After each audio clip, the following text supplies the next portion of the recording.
Hey guys, Ghost Zombies back. There is a video I posted and eventually deleted of ranking the Spider-Man movies, and after rewatching them,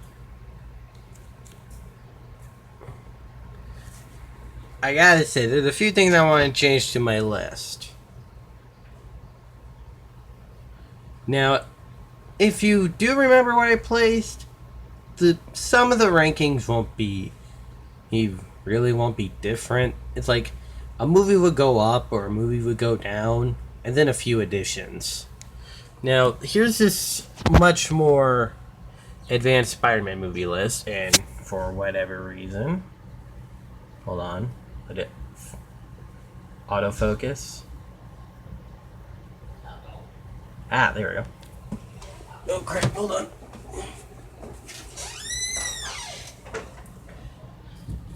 It shows Infinity War and Civil War, and oddly not Endgame.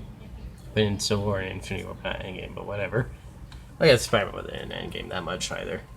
So, right off the bat, we're not going to count Infinity War nor Civil War, because they didn't really have much to do with Spidey, other than this is a big crossover event. This is just a way to introduce Spidey. That's it. So we're only going to count the Raimi trilogy. Well, I want to put this in order.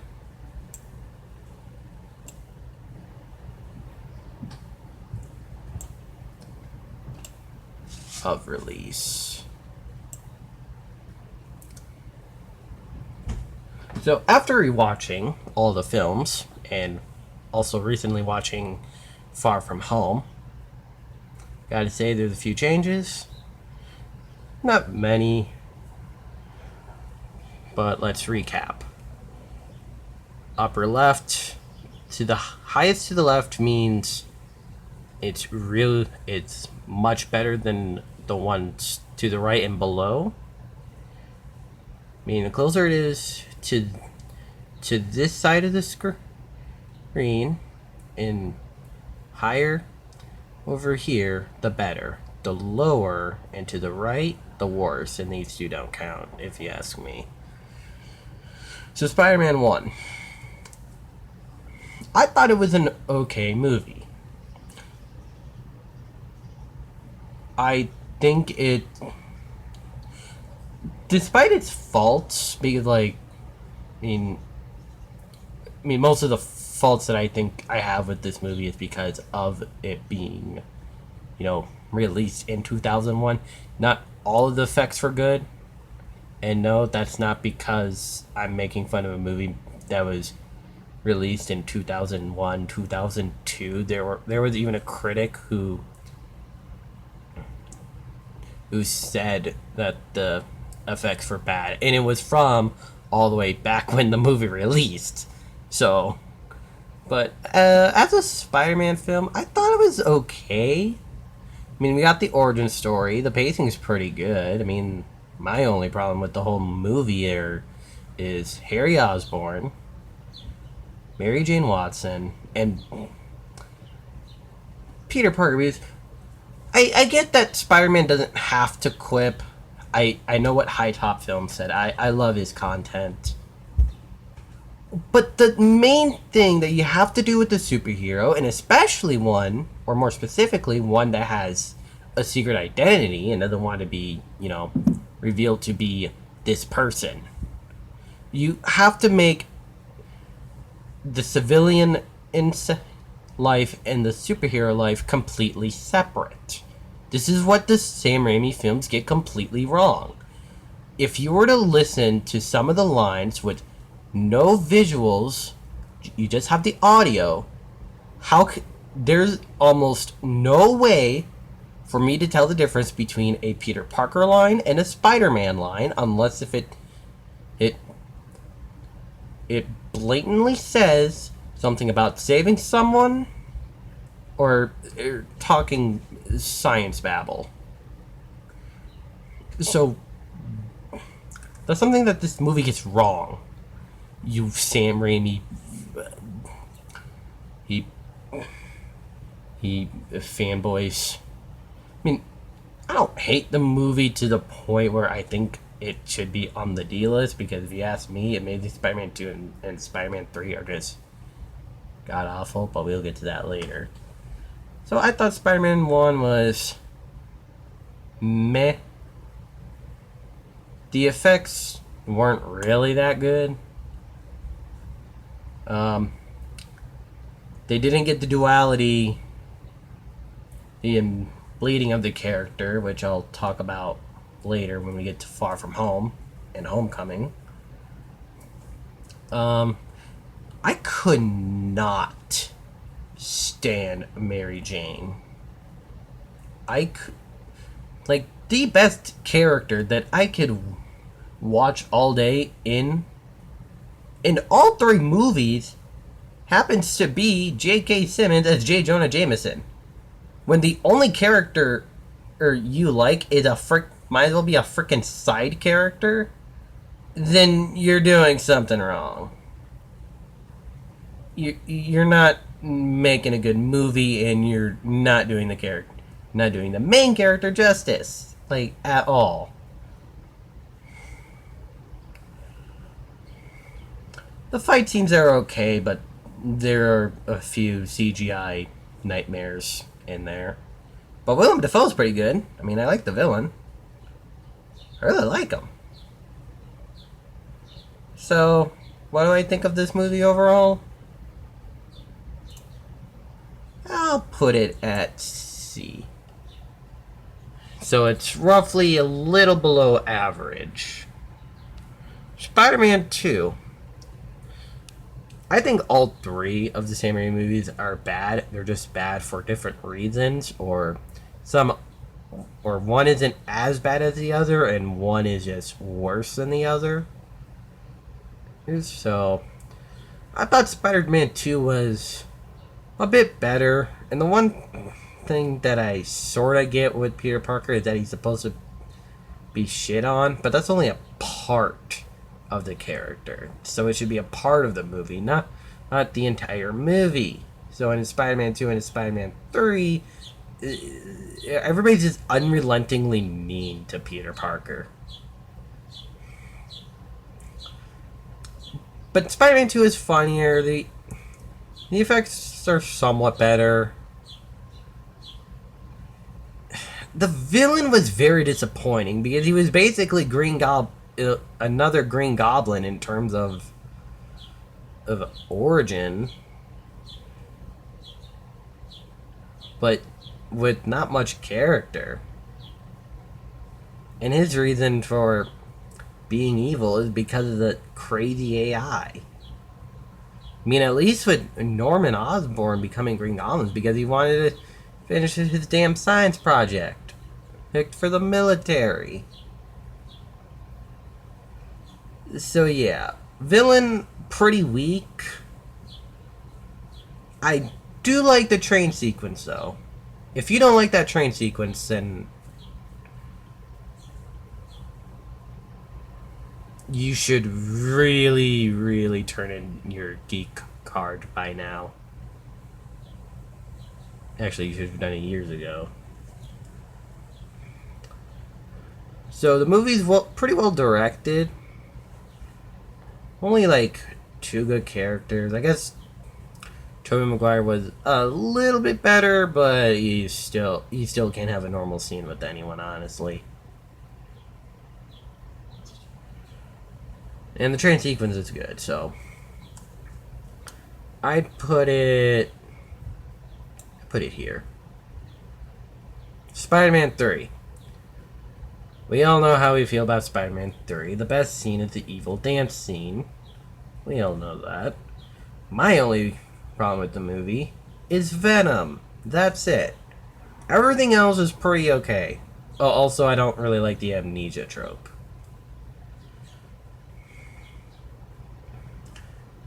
So where should I place this movie? Kind of expected where I'm going to put it. I mean, this movie's pretty funny. I can watch it all the way through without being bored to death. But the pacing is insane. The movie itself is insane, and the evil dance scene is when the movie just com- completely tossed sanity out the window. But but in a good way. So, I'll put it here. Now, Amazing Spider-Man 1. I actually really like this movie.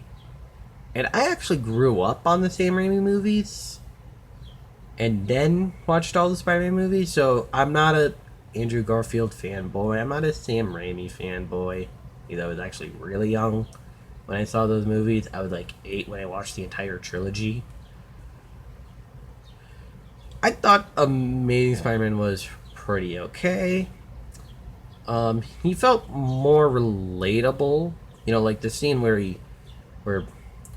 Peter Parker listens to the voicemail from Uncle Ben, and that's something I would probably do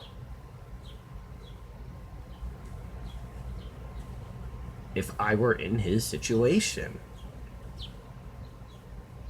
The romance was also pretty good, unlike the Sam Raimi trilogy. My only problem with the romance in the Amazing Spider-Man, in the Amazing series, or Amazing movies, is that Emma and Andrew are a little too perfect. I mean, I'd prefer a too perfect romance than a bad one, or a non-existent one.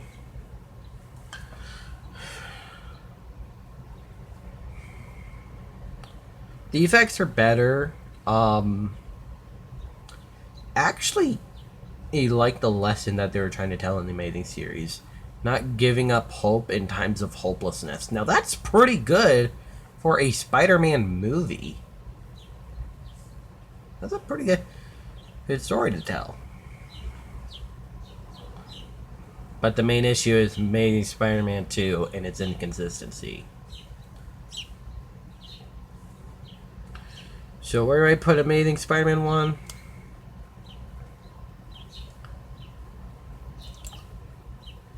Right there. Amazing Spider-Man 2. It carries not giving up hope in times of hopelessness lesson as well. But it's inconsistent. Really hate the costume change. I don't know why they did that. I thought the first two was actually pretty good.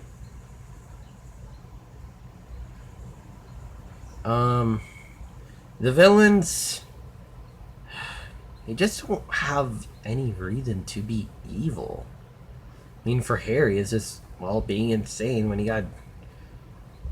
he went on the Green Goblin crap.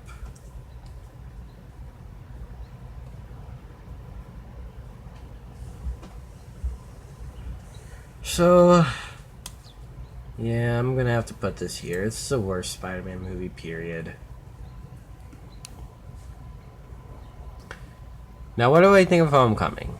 I thought the movie was good. The effects were good, even though I think the Spider-Man suit didn't really need CGI the entire time. I think maybe during certain action set pieces, maybe, but other than that, not really. And keep in mind, this Spider-Man is comic accurate, but it's not accurate to the more modern comics. It's more accurate to the Amazing Fantasy comic, which, like, Uncle Ben wasn't some wise old man and who was basically a messiah to Peter Parker. I mean, the original origin story of Spider-Man was he just didn't do the right thing with his powers and he lost his uncle. His uncle wasn't, like, some wise old man, but he was still important to Peter. Just not the kind of Uncle Ben from Spider-Man 1. And I think this is a good MCU film. I don't really have any problems with it, honestly.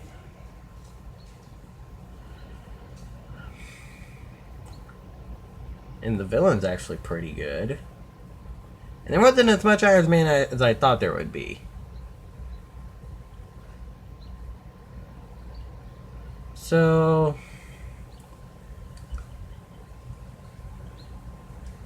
I guess the only thing wrong with this movie is that like nothing, there wasn't really anything Peter Parker learned other than being his own hero.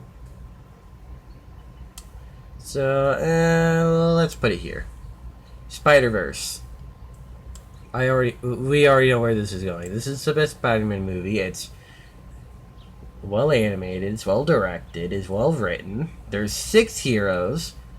With one origin story per hero, there's a bunch of villains. It's really good, and it's really well placed. It has a really good origin story for Miles. Listen, I didn't think I would care about a Spider-Man that isn't Peter Parker. I don't really have any problems with this movie. It's really good. I don't think there would be anything that could top that movie other than maybe its sequel. Maybe. Now, what do I think of Far From Home? It literally fixes everything that we didn't have in Homecoming. You know, like a better lesson, more angst to the character, really good romance or really good chemistry. Period. With Michelle Jones is I guess MJ's name in this Spider-Man series. The villain was good, even though, like, it's kind of the same as Vulture, where he got screwed over by Tony Stark, but in a different way. But still, Mysterio was a good villain. This Spider-Man went through an actual character arc, and there were consequences in Far From Home, due to the fact he trusted someone he barely knows with glasses that controls drones with guns and shit. His identity is now revealed, and everybody thinks he's a terrorist and a murderer. Those are some massive consequences, and it's a really good movie, and I love this movie. So where do I put Far From Home? Right there. So there you have it, guys. This is the Spider-Man movies list. Top 3 are Spider-Verse, Far From Home, and Amazing Spider-Man 1. The 2 middle ones are Homecoming and Spider-Man 2, and the bottom 3 are Spider-Man 1, Spider-Man 3, and Amazing Spider-Man 2. And then those 2 movies don't count. So, what are your guys' list? Is mine similar? Would you change a few things? What are your opinions? Bye.